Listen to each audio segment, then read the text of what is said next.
Mes amis, les d'Argenson.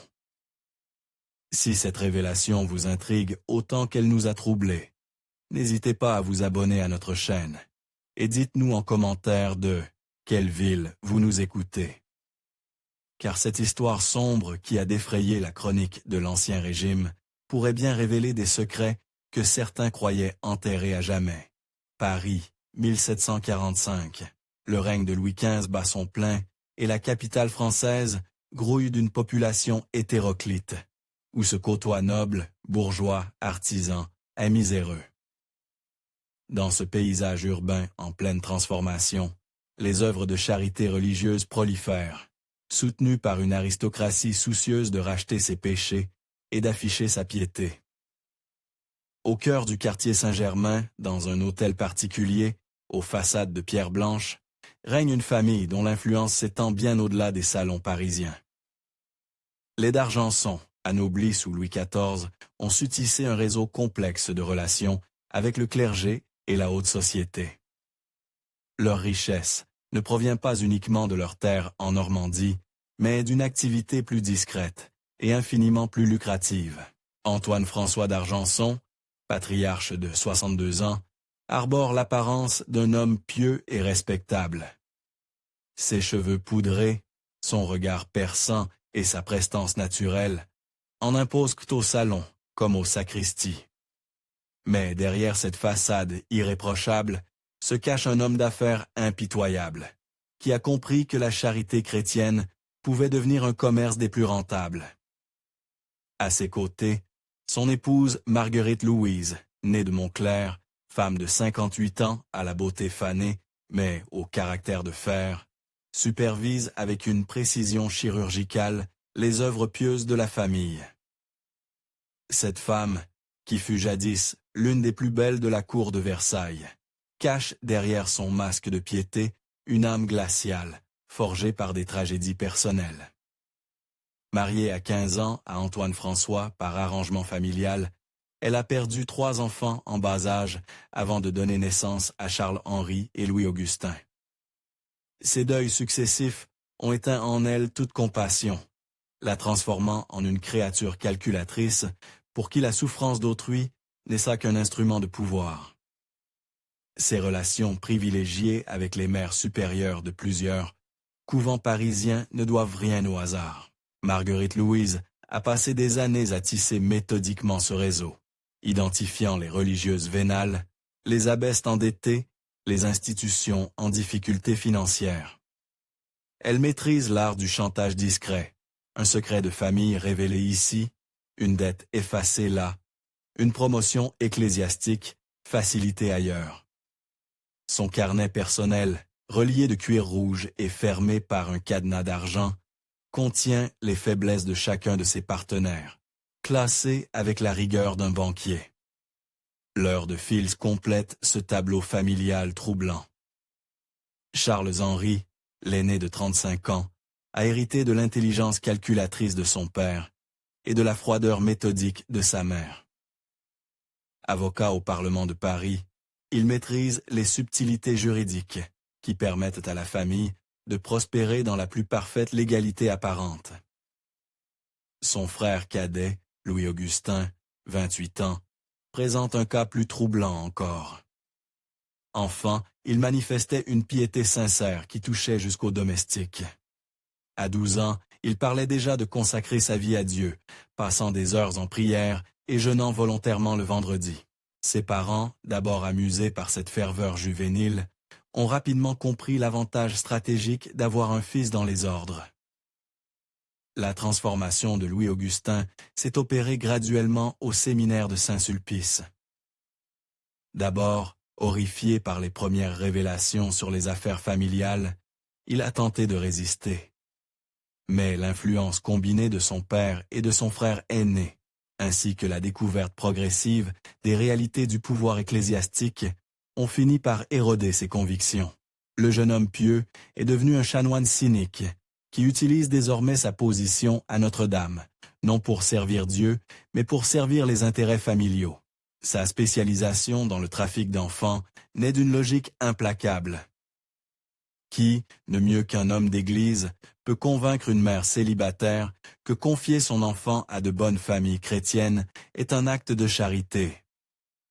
Louis-Augustin a développé un discours d'une perversité raffinée, mêlant références bibliques et chantage moral pour arracher les nouveau-nés à leur mère. Chanoine de la cathédrale Notre-Dame, il dispose d'un accès privilégié aux plus hautes sphères religieuses et peut ainsi faciliter les transactions familiales les plus délicates. Ensemble, ils ont créé un empire invisible, camouflé derrière une façade de respectabilité chrétienne. Leur spécialité, la gestion d'institutions religieuses dédiées à la réforme morale des femmes égarées. Le système de recrutement des victimes fonctionne avec une efficacité redoutable. Antoine François entretient un réseau d'informateurs dans tout. Paris, commissaire de quartier, prêtre de paroisse, matrone de maison close, propriétaire de garnis. Ces derniers, moyennant rétribution, signalent les candidats potentiels. Jeunes femmes sans famille, servantes accusées de vol, filles mères abandonnées, veuves en été. Une fois identifiée, la victime fait l'objet d'une enquête discrète. Charles-Henri dépêche des espions pour établir son profil. Possède-t-elle des compétences particulières? A-t-elle de la famille susceptible de la chercher? Des amis influents? Sait-elle lire et écrire? Cette dernière question est cruciale. Les femmes lettrées, jugées trop dangereuses, sont généralement écartées ou dirigées vers les colonies. Si la candidature est retenue, la machine se met en marche. Un faux témoignage ici, une dénonciation. Calomnieuse là, et voilà la malheureuse accusée de débauche, de vagues abondages ou de troubles à l'ordre public. L'arrestation suit rapidement, orchestrée par des magistrats complices, qui émettent des lettres de cachet sur simple demande, des d'Argenson. L'histoire commence véritablement un matin de novembre 1745, dans les couloirs feutrés du couvent des pénitentes de Sainte-Madeleine, rue du Cherche-Midi. Sœur Marie-Céleste, une novice de 23 ans arrivée récemment de Bretagne, s'acquit de ses tâches quotidiennes, avec la ferveur d'une âme sincèrement dévouée à Dieu. Ce jour-là, alors qu'elle range les papiers du bureau de mère, supérieure Angélique, ses doigts se posent sur un document qui la glace d'effroi. Une liste manuscrite, rédigée d'une écriture soignée, énumère des noms de femmes suivis de sommes d'argent considérables. Mais ce ne sont pas des donations pieuses qui y figurent. Ce sont des tarifs, des prix, des locations de main-d'œuvre. Margot, Dubois, blanchisseuse, 15 livres par mois au marquis de Fleury. Anne-Marie Couture, couturière, 12 livres par mois à madame la duchesse de Polignac. Jeanne Lefebvre, cuisinière, 18 livres par mois chez monsieur le comte de Broglie. La liste s'étend sur plusieurs pages, chaque nom accompagné d'une mention troublante, interné pour déviation morale ou en réforme spirituelle. Ce qui frappe Marie-Céleste, c'est la précision comptable du document. À côté de chaque nom figurent des annotations détaillées. C'est brodé, excellente pour dame de qualité, forte constitution, convient aux gros travaux, silencieuse et soumise, parfaite pour secret de famille. Certains noms portent des mentions plus sinistres. Récalcitrante, surveillée, fugue tentée, transférée, décédée en service, remplacée. Le cœur de Marie-Céleste se serre. Ces femmes, elle sent les a côtoyées dans les couloirs de l'institution. Officiellement, elles sont là pour purifier leur âme et retrouver le chemin de la vertu. Dans la réalité, elles disparaissent chaque matin avant l'aube pour ne revenir qu'à la nuit tombée, épuisées et silencieuses. Mais ce qui l'horrifie le plus, c'est de découvrir en marge du document une comptabilité parallèle, tenue par Marguerite Louise d'Argenson elle-même. Cette dernière a calculé avec une précision de banquier les coûts et bénéfices de chaque pensionnaire. Acquisition, pot de vin, plus frais légaux, 8 livres, entretien mensuel, 3 livres, location. Mensuel, 15 livres, bénéfice net annuel, 147 livres. Pour cette femme, chaque être humain interné représente un investissement rentable. Mais ce qui achève de l'horrifier, c'est la signature au bas du document. A.F. d'Argenson, administrateur des œuvres charitables de Paris, suivi d'un sceau que la jeune femme reconnaît immédiatement. Elle l'a vu orner les lettres que reçoit régulièrement la mère supérieure, ces missives, qui arrivent dans des enveloppes de papier fin, parfumées à la lavande. Ce soir-là, dans le silence de sa cellule, Marie-Céleste prie avec une ferveur désespérée. Mais ses prières ne parviennent pas à chasser de son esprit les images qui l'obsèdent, ces femmes aux mains abîmées, aux regards éteints, qui travaillent dans l'ombre pour enrichir ceux qui prétendent les sauver. Elle ne se doute pas qu'à quelques kilomètres de là, dans l'hôtel particulier des d'Argenson, une conversation inquiétante se déroule dans le bureau d'Antoine François. Marguerite Louise vient d'apprendre par mère supérieure Angélique qu'une novice pose trop de questions. Cette petite Bretonne devient gênante, murmure-t-elle en faisant tourner entre ses doigts une bague ornée du sceau familial.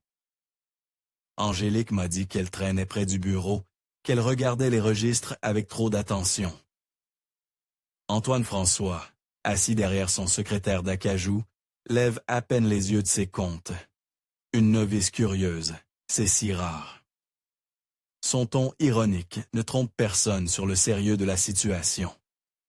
Charles-Henri, présent lui aussi à cette réunion familiale nocturne, intervient avec sa froideur habituelle. Il faut vérifier ce qu'elle sait exactement, si elle a vu les listes, elle représente un danger. Nous ne pouvons pas nous permettre un scandale maintenant que l'archevêque nous fait confiance. Cette scène, Marie-Céleste ne la connaîtra jamais. Mais dès le lendemain, elle remarque des changements subtils dans l'attitude du personnel religieux à son égard. Les regards se détournent quand elle passe, les conversations cessent à son approche. Et Mère supérieure Angélique trouve soudain 1000 prétextes pour lui confier des tâches l'éloignant du bureau administratif. Les jours suivants, Marie-Céleste observe avec une attention nouvelle la routine de l'institution. Ce qu'elle découvre la remplit d'une horreur grandissante. Chaque matin, avant même les laudes, une trentaine de pénitentes quittent discrètement le couvent, par une porte dérobée, donnant sur la rue des Saints-Pères. Elles ne reviennent qu'à la tombée de la nuit, souvent accompagnées de voitures aux armoires ignobles. Un soir, profitant de l'absence de la mère supérieure partie en visite pastorale, Marie-Céleste parvient à s'introduire dans le bureau interdit. Là, dans un secrétaire fermé à clé, mais dont elle force la serrure avec une épingle à cheveux, elle découvre une correspondance qui dépasse ses pires appréhensions.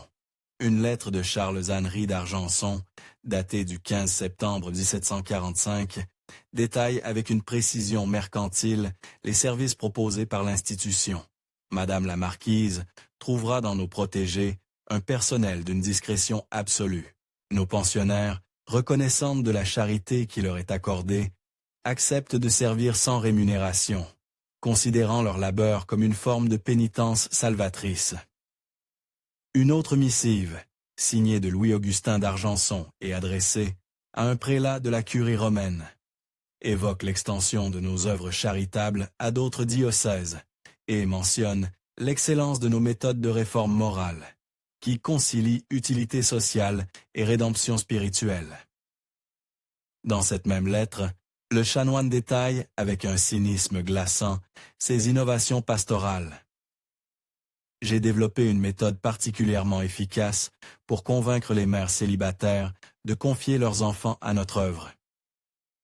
En m'appuyant sur les Écritures, particulièrement l'exemple de la Sainte Vierge confiant Jésus à Joseph, je leur explique que donner leur enfant à une famille pieuse constitue un acte de charité chrétienne supérieur à l'égoïsme maternel.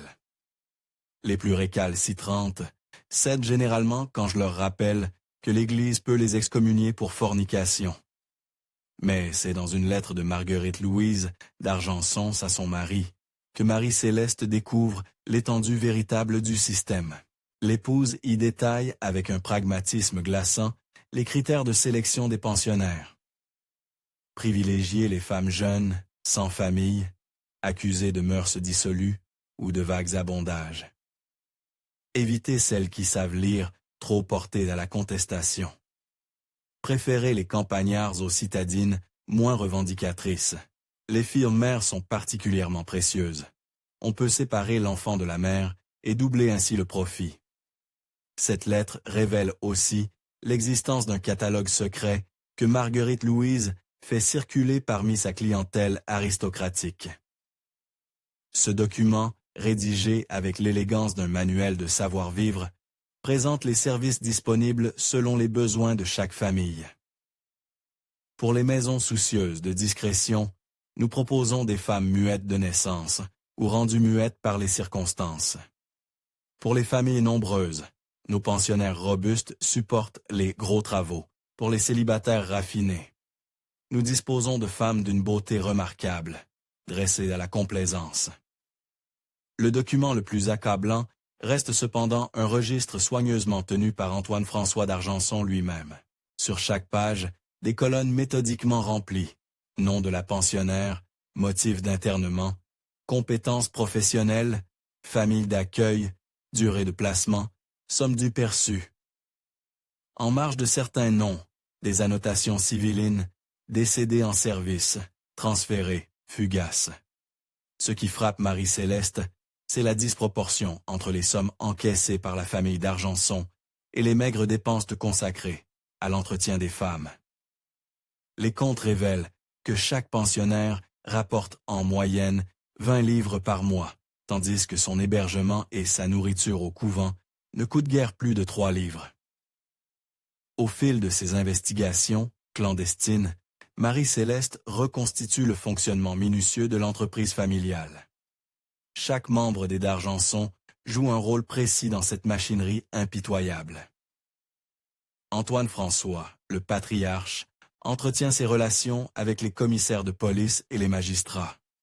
Grâce à ses connexions, il obtient facilement des lettres de cachet permettant d'interner des femmes sans procès sur simple dénonciation. Sa réputation d'homme charitable et sa générosité envers certaines œuvres religieuses lui valent une confiance aveugle des autorités. Charles-Henri, fort de sa formation juridique, rédige les contrats d'internement et les conventions avec les familles employeuses. Il maîtrise parfaitement les subtilités du droit canon et du droit civil, ce qui lui permet de donner une apparence légale à des pratiques qui s'apparentent à de l'esclavage déguisé. Louis-Augustin, depuis sa position, au sein du clergé, facilite les rapports avec les institutions religieuses et légitime spirituellement le système. Ses sermons sur la rédemption par le travail et la purification par la pénitence fournissent la caution morale nécessaire au fonctionnement de l'entreprise. Quant à Margaret Louise, elle supervise directement les maisons de réforme et gère les relations avec la clientèle aristocratique. Sa connaissance intime des mœurs de la haute société lui permet de placer les femmes selon les besoins spécifiques de chaque famille. Cuisinière pour les gourmets, couturière pour les coquettes, femme de chambre pour les libertins. Le système fonctionne avec une efficacité redoutable. Les femmes, officiellement internées pour déviation morale, se voient proposer un chemin de rédemption qui passe par le service gratuit chez des familles pieuses et charitables. Celles qui refusent se voient prolonger indéfiniment leur internement, tandis que celles qui acceptent découvrent rapidement qu'elles n'ont aucun recours contre les abus qu'elles subissent. Mais ce qui glace le sang de Marie-Céleste, c'est de comprendre que certaines femmes ne sont pas là par hasard. Plusieurs, remarque-t-elle en consultant les registres, ont été dénoncées par leurs propres employeurs pour des vétilles, un vol supposé, une grossesse non désirée, une résistance aux avances du maître, afin d'être ensuite récupérées par les d'Argenson et redistribuées à d'autres familles, dans un cycle infernal de servitude déguisée. Armée de ces preuves accablantes, Marie-Céleste décide de briser le silence. Son premier réflexe est de s'adresser à Mère supérieure Angélique, espérant naïvement que cette dernière ignore les véritables activités de l'institution. La confrontation a lieu un soir de décembre 1745, dans le bureau feutré de la mère supérieure. Marie-Céleste, les mains tremblantes, étale sur le bureau les documents copiés en secret. Mère Angélique, femme de 60 ans au visage buriné par les ans, écoute en silence les révélations de la jeune novice. Quand Marie-Céleste termine son récit, elle guette anxieusement une réaction d'indignation, de colère, d'horreur.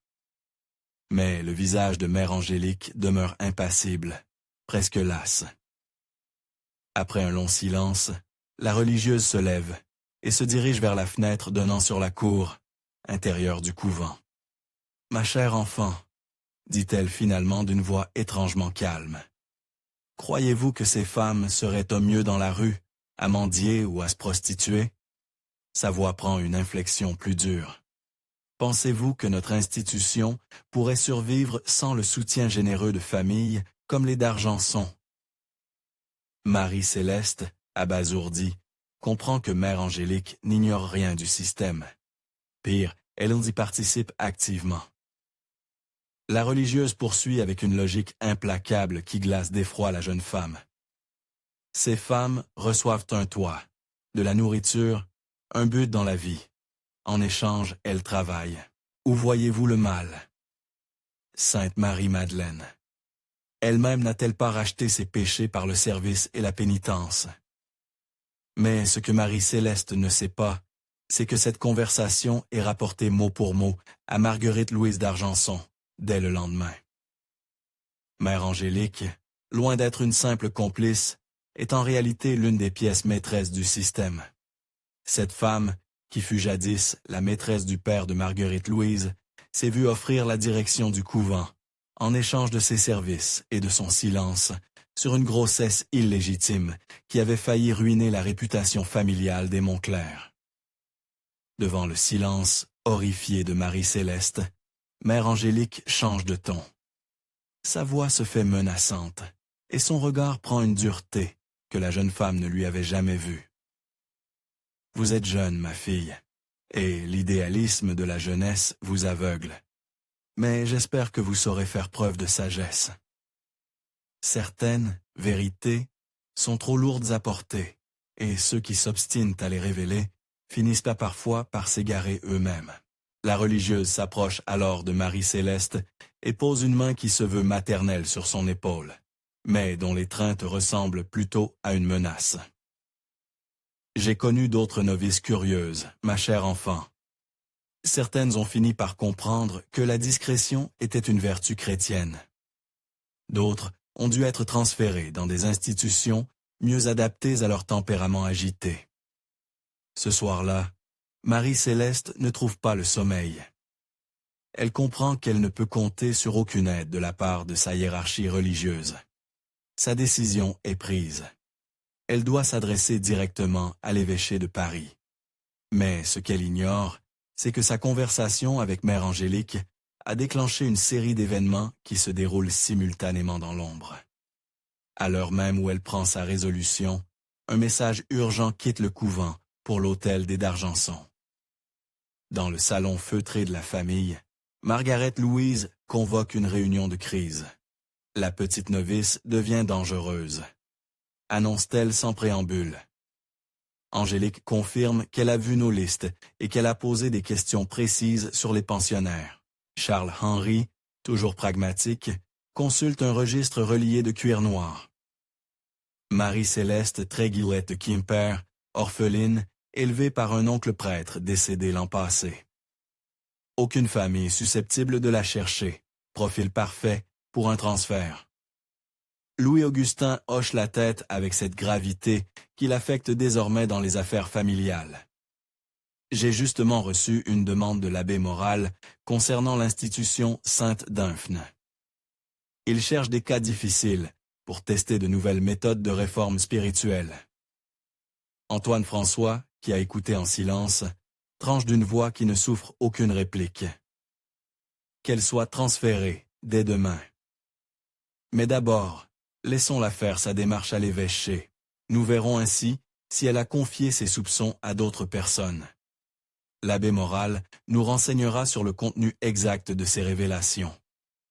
La famille ne sait pas encore que Marie-Céleste a déjà prévu une assurance. Cette nuit même, elle rédige une lettre détaillée qu'elle confie à sœur Marguerite, une religieuse âgée en qui elle a confiance, avec instruction de la remettre au commissaire de police si elle venait à disparaître. Vous vous demandez sûrement si Marie-Céleste parviendra à révéler la vérité et à libérer ces femmes de leur servitude. Si cette histoire vous tient en haleine, n'hésitez pas à liker cette vidéo et à partager vos hypothèses en commentaire. Mais préparez-vous, car ce qui suit va vous glacer le sang. Le 18 décembre 1745, Marie-Céleste parvient à quitter discrètement le couvent pour se rendre au palais épiscopal. Là, elle demande audience auprès de Monseigneur Christophe de Beaumont, archevêque de Paris. Après une longue attente, elle est finalement reçue par l'abbé Morel, secrétaire particulier du prélat. Dans un bureau aux murs tapissés de livres, reliés de cuir, Marie-Céleste expose son cas avec toute la conviction dont elle est capable d'escandalier. Elle présente les preuves qu'elle a rassemblées, détaille le système mis en place par les d'Argenson, dénonce l'exploitation des femmes internées. L'abbé Morel, homme de 40 ans au visage austère, l'écoute avec une attention qui semble bienveillante. Il pose des questions précises, demande des détails, note soigneusement les noms et les dates. Marie-Céleste, encouragée par cet accueil, se sent renaître. Enfin, quelqu'un va l'aider à faire éclater la vérité. Mais quand elle termine son récit, l'abbé Morel referme son carnet avec un geste sec. « Ma fille, dit-il d'une voix qui a perdu toute chaleur, les accusations que vous portez sont d'une gravité extrême. Elles salissent la réputation de famille respectable et d'institutions pieuses. Êtes-vous certaine de ne pas être influencée par des visions, des hallucinations?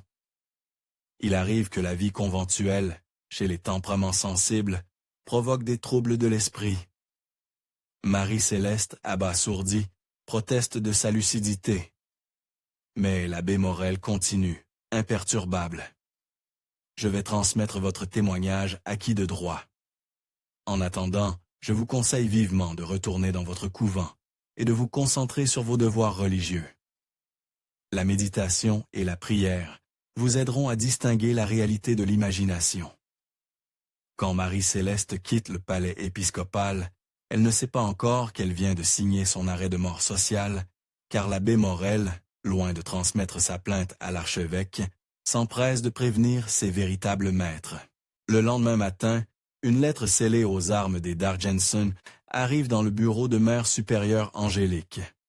Le message est assez bref, mais explicite. Sœur Marie-Céleste souffre de troubles mentaux graves. Il convient de la transférer immédiatement dans une institution spécialisée pour son propre bien et celui de votre communauté. Le 20 décembre 1745, avant même l'aube, Marie-Céleste est réveillée par deux religieuses qu'elle ne connaît pas. Elle lui ordonne de les suivre sans explication. Quand elle demande où on l'emmène, la plus âgée répond sèchement « Vous allez recevoir les soins que nécessite votre état. » Une voiture au rideau tiré l'attend dans la cour du couvent. Le trajet dure plusieurs heures à travers des rues qu'elle ne reconnaît pas. Quand le véhicule s'arrête enfin, Marie-Céleste découvre un bâtiment sinistre aux murs de pierre noire, entouré de hautes grilles, au-dessus du portail, une inscription en latin. Domus Poenitentia et Sanitatis, maison de pénitence et de santé. L'institution Sainte-Dymphen, comme elle s'appelle officiellement, est l'une des créations les plus abouties de la famille d'Argenson. Officiellement, il s'agit d'un refuge pour femmes souffrant de troubles mentaux et moraux. Dans la réalité, c'est une prison déguisée, où sont enfermées celles qui menacent l'ordre établi. Marie-Céleste est accueillie par sœur Marthe Agnès, une femme de 50 ans à l'allure militaire qui dirige l'institution d'une main de fer. Dès le premier jour, la jeune femme comprend qu'elle est tombée dans un piège sans fond. Officiellement, elle est là pour soigner ses hallucinations et ses délires de persécution. En réalité, elle découvre un univers d'une taille cruauté méthodique. L'institution abrite une 50aine de femmes, officiellement toutes malades mentales. Mais Marie-Céleste ne tarde pas à comprendre que la plupart sont là pour des raisons similaires à la sienne. Elles ont découvert des secrets que d'autres préféraient voir taire.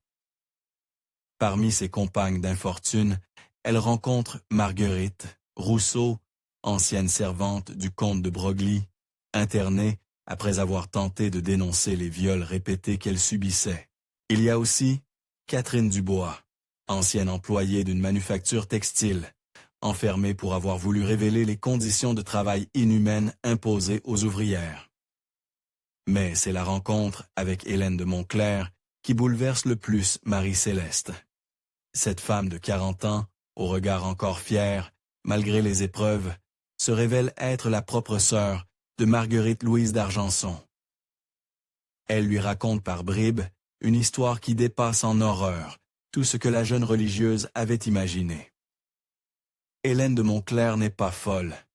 Elle est internée depuis 3 ans pour avoir découvert que sa propre sœur, Marguerite-Louise, avait organisé la mort de leur père pour hériter plus rapidement de ses biens. Mais ce n'est là que le début d'une histoire familiale qui révèle l'ampleur véritable de la corruption des d'Argenson. Notre père raconte Hélène dans le secret d'une cellule glacée. Elle était un homme généreux, mais naïf. Quand Marguerite-Louise a épousé Antoine François, elle lui a fait croire qu'investir dans les œuvres charitables était le meilleur moyen de racheter ses péchés de jeunesse. Il a donné des sommes considérables, sans jamais s'interroger sur l'usage qui en était fait. Mais Hélène avait découvert autre chose. Quelque chose qui explique l'acharnement de sa sœur à la faire taire. En fouillant dans les papiers familiaux après la mort du père, elle était tombée sur une correspondance secrète entre Marguerite-Louise et Charles-Henri, son fils aîné.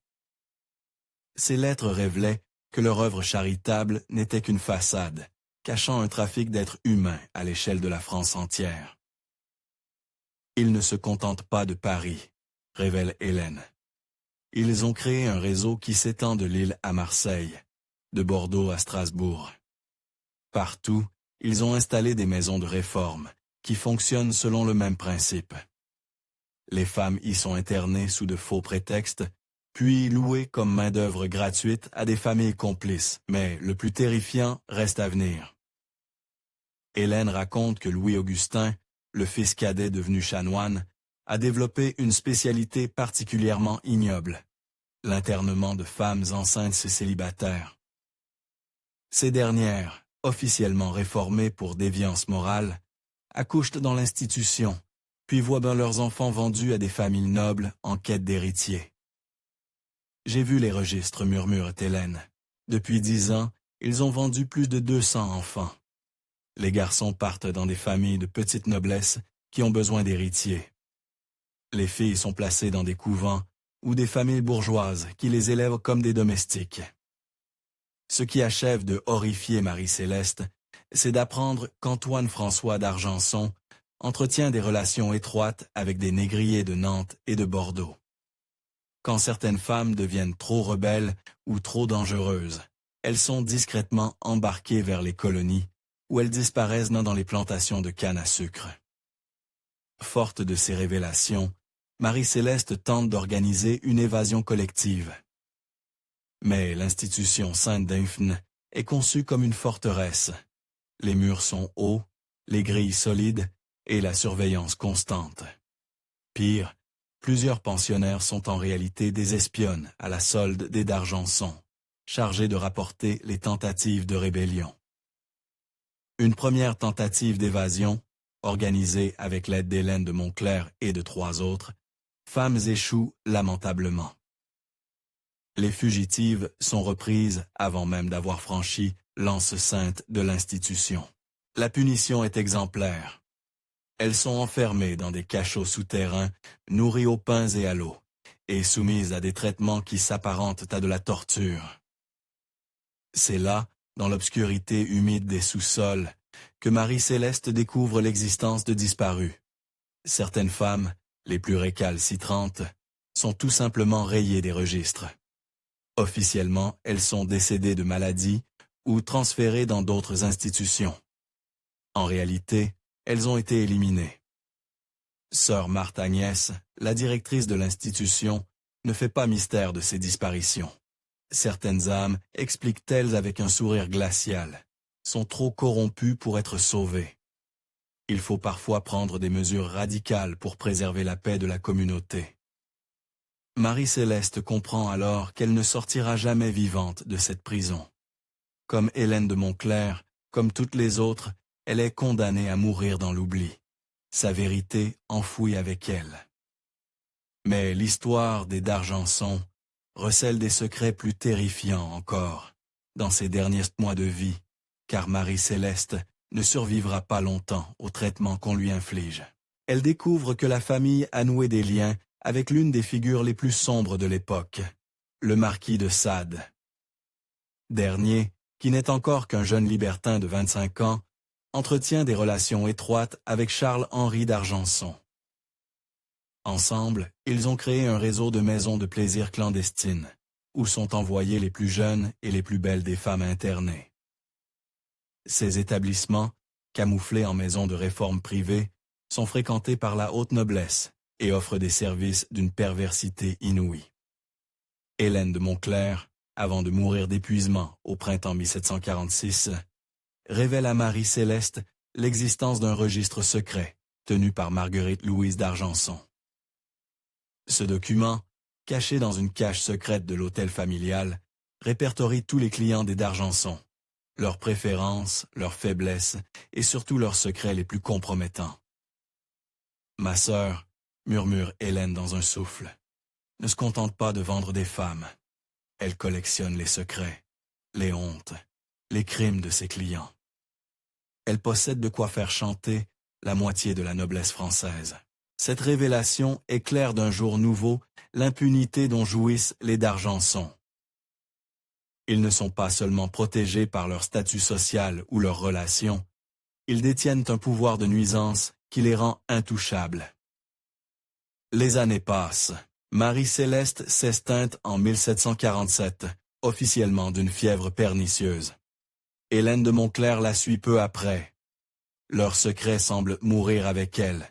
Mais l'histoire des d'Argenson ne s'arrête pas là. En 1789, quand la Révolution éclate, la famille croit pouvoir naviguer la tempête, comme elle a navigué tous les autres troubles. Antoine François, désormais âgé de plus de 80 ans, pense que ses relations avec certains révolutionnaires modérés le protégeront. Il se trompe.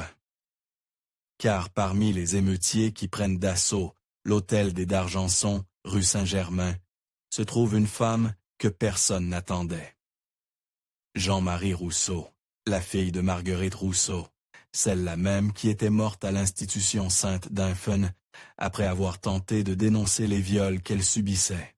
Jean-Marie a grandi dans un orphelinat, mais elle n'a jamais oublié le nom de ceux qui ont tué sa mère. Devenue l'une figure de la Révolution populaire, elle guide les insurgés vers les archives secrètes des d'Argenson. Là, dans des coffres dissimulés derrière des boiseries, elle découvre des documents qui dépassent tout ce qu'elle avait, plus imaginé. Les registres secrets révèlent l'ampleur véritable de l'entreprise familiale. Plus de 15 000 femmes internées en 44 ans, des milliers d'enfants vendus, des centaines de morts suspectes. Mais surtout, ils révèlent l'identité des complices.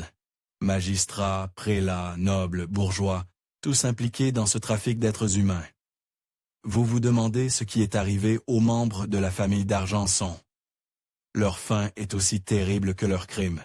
Si vous voulez connaître la suite de cette histoire glaçante, n'hésitez pas à partager cette vidéo et à nous dire en commentaire ce que vous pensez de cette terrible révélation. Antoine François d'Argenson, trop âgé pour fuir, est arrêté dans son hôtel particulier. Confronté aux preuves de ses crimes, il nie d'abord, puis tente de rejeter la responsabilité sur ses fils. Mais face à l'accumulation de témoignages et de documents, il finit par avouer. Il sera guillotiné le 15 février 1794, à l'âge de 91 ans. Charles-Henri, l'avocat de la famille, parvient à s'enfuir vers l'Angleterre. Mais il était rattrapé par la justice révolutionnaire. Extradé en 1793, il sera jugé et exécuté le 3 mars 1794. Ces derniers mots, rapportés par le bourreau, glacent d'effroi à l'assistance. Nous n'étions que les instruments d'un système. D'autres continuent notre œuvre. Louis-Augustin, le chanoine, connaît un sort différent, mais tout aussi terrible. Ayant renié ses vœux pour échapper aux persécutions anticléricales, il tente de se faire passer pour un simple citoyen. Mais sa participation au trafic d'enfants est révélée par les témoignages de plusieurs femmes survivantes. Arrêté en 1793, il est jugé pour crime contre l'humanité. Une expression qui apparaît pour la première fois dans les actes d'accusation. Sa mort sur l'échafaud. Le 28 avril 1794 marque symboliquement la fin d'une époque. Quant à Marguerite Louise, la matriarche de la famille, son destin est peut-être le plus atroce. Capturée alors qu'elle tentait de fuir vers l'Allemagne, avec une malle remplie d'or et de bijoux volés à ses victimes, elle est ramenée à Paris, enchaînée. Mais avant même son procès, elle meurt dans sa cellule de la conciergerie, officiellement d'une attaque d'apoplexie. Officieusement, les gardiens racontent qu'au dos qu'elle a été retrouvée le matin. Le visage figé dans une expression de terreur absolue, comme si elle avait vu quelque chose d'indicible. Mais l'histoire des D'Argenson ne s'achève pas avec leur exécution, car leurs crimes ont laissé des traces indélébiles dans le tissu social français. Les documents saisis dans leur hôtel particulier révèlent l'existence d'un réseau de complicité qui s'étend bien au-delà de la famille. Plus de 300 familles nobles et bourgeoises sont impliquées dans le trafic. Beaucoup échappent à la justice révolutionnaire en fuyant à l'étranger ou en se cachant. Mais certaines, revenues sous l'Empire ou la Restauration, reprennent discrètement leurs activités criminelles. Jeanne-Marie Rousseau, devenue l'une des figures de Ly. Justice révolutionnaire consacre sa vie à traquer ses complices. Ses recherches révèlent que le système mis en place par les D'Argenson a inspiré d'autres réseaux similaires en Europe.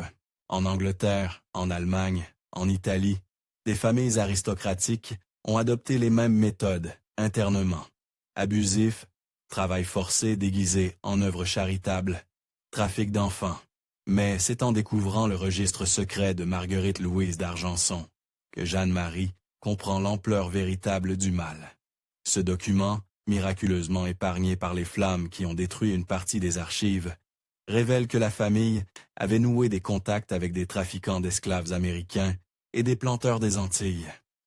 Des centaines de femmes, françaises, officiellement mortes en détention, ont en réalité été vendues et déportées vers les colonies. Là-bas, elles ont disparu dans l'enfer des plantations, leurs descendants métissés devenant à leur tour esclaves. Cette découverte révèle que les D'Argenson n'étaient pas seulement des criminels locaux, mais les maillons d'une chaîne internationale de traite d'êtres humains. En 1795, alors que la terreur s'achève et que la France tente de panser ses plaies, plusieurs femmes survivantes du système d'Argenson acceptent de témoigner publiquement. Leur récit, consigné par des greffiers, constitue un témoignage poignant sur l'une des pages les plus sombres de l'histoire française. Marie-Antoinette Dubois, aucun lien avec la reine, ancienne pensionnaire de l'institution Sainte-Dymphen, raconte comment elle a survécu 6 années d'internement, internée à 16 ans pour avoir refusé un mariage arrangé par son tuteur. Elle a été contrainte de travailler dans les cuisines de l'hôtel de Soubise, officiellement comme pénitence spirituelle. Nous nous levions à 4 heures du matin, raconte-t-elle. Nous travaillions jusqu'à minuit, sans pause, sans salaire. Quand nous tombions malades, on nous disait que c'était la volonté de Dieu. Quand nous protéions, on nous mettait au cachot. Plusieurs de mes compagnes sont mortes d'épuisement. Elles avaient moins de 20 ans. Encore plus bouleversant est le témoignage de Catherine Élisabeth de Montmorency, fille illégitime d'un duc interné à 13 ans après la mort de sa mère. Elle révèle l'existence d'un trafic d'enfants aristocratique organisé par Louis-Augustin d'Argenson. Il séparait les enfants selon leur naissance, explique-t-elle. Ceux de son noble étaient vendus à des familles qui avaient besoin d'héritiers. Les autres étaient placés comme domestiques ou envoyés dans les colonies. Moi, j'ai eu de la chance. Mes traits révélaient mes origines nobles. J'ai été vendu à une famille de banquiers lyonnais qui m'a élevé comme leur fille. Mais j'ai vu partir des dizaines d'autres enfants vers des destins terribles. Le témoignage le plus accablant reste celui d'Agnès Moreau, ancienne religieuse de l'institution Saint-Dymphen, qui a fini par rejoindre la résistance contre le système des D'Argenson. Elle révèle que plusieurs prélats de haut rang étaient impliqués dans le trafic, utilisant leur autorité spirituelle pour légitimer l'internement de femmes gênantes. L'archevêque de Paris lui-même, confie-t-elle, recevait chaque mois une somme considérable pour fermer les yeux. Quand des familles venaient demander des nouvelles de leurs filles disparues, il leur répondait que ces dernières avaient choisi la vie religieuse et renoncé au monde. C'était un mensonge. Ces femmes pourrissaient dans des geônes, ou étaient mortes depuis longtemps. Mais ce qui trouble le plus les enquêteurs révolutionnaires, c'est de découvrir que certaines pratiques mises au point par les D'Argenson ont survécu à leur disparition. En 1798, 3 ans après la fin de la Terreur, des inspecteurs découvrent encore des institutions suspectes fonctionnant selon les mêmes deux méthodes. L'une d'elles, la maison de correction Sainte-Pélagie, près de Versailles, abrite encore 70 femmes officiellement internées pour troubles mentaux. L'enquête révèle qu'elles sont en réalité louées comme main-d'œuvre agricole aux fermiers de la région. La directrice, sœur Marie-Augustine, se révèle être une ancienne collaboratrice de Marguerite-Louise d'Argenson. Plus troublant encore, les enquêteurs découvrent que certains enfants adoptés par les D'Argenson ont grandi et perpétué les pratiques familiales.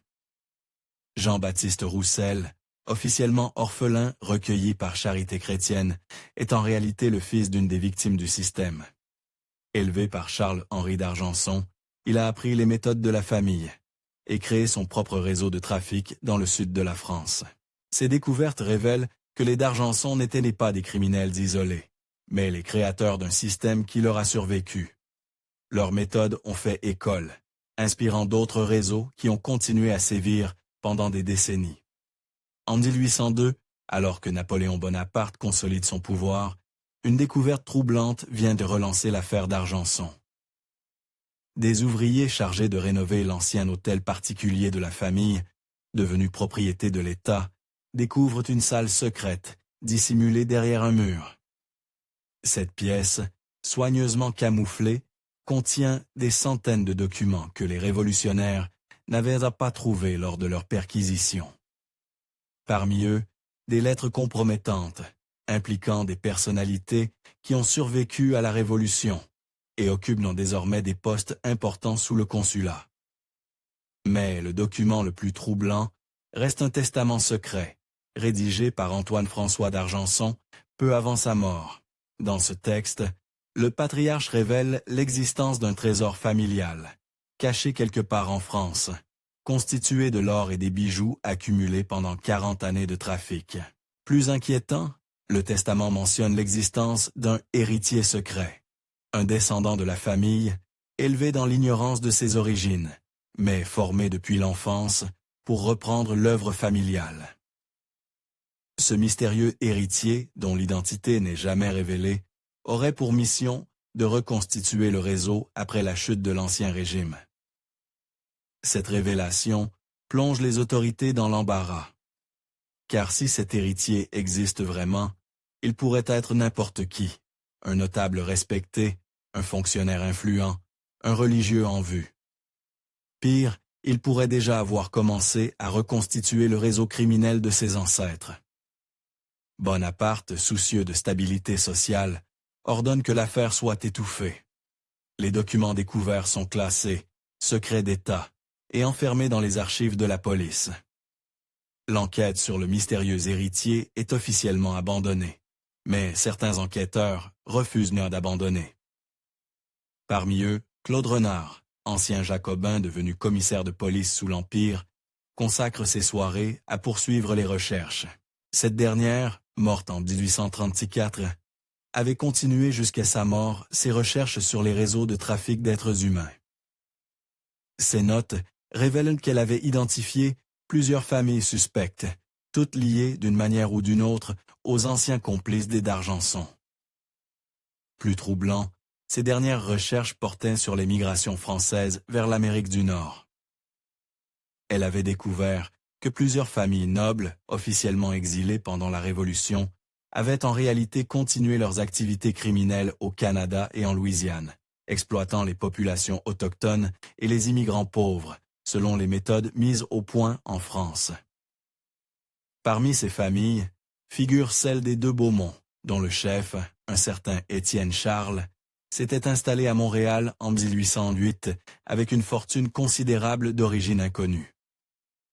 Les recoupements effectués par Jean-Marie Rousseau ne laissent au guère de doute. Il s'agit du même Étienne de Beaumont que recherchait le commissaire Renard. Nous arrivons au terme de cette histoire terrifiante. Mais une question demeure. Les temps changent, les méthodes évoluent, mais l'essence demeure. Tant qu'il y aura des faibles et des puissants, notre commerce prospérera. Aujourd'hui, en 2025, que reste-t-il de cette histoire? Les noms des d'Argenson ont été effacés des registres officiels, leurs crimes oubliés par l'histoire officielle.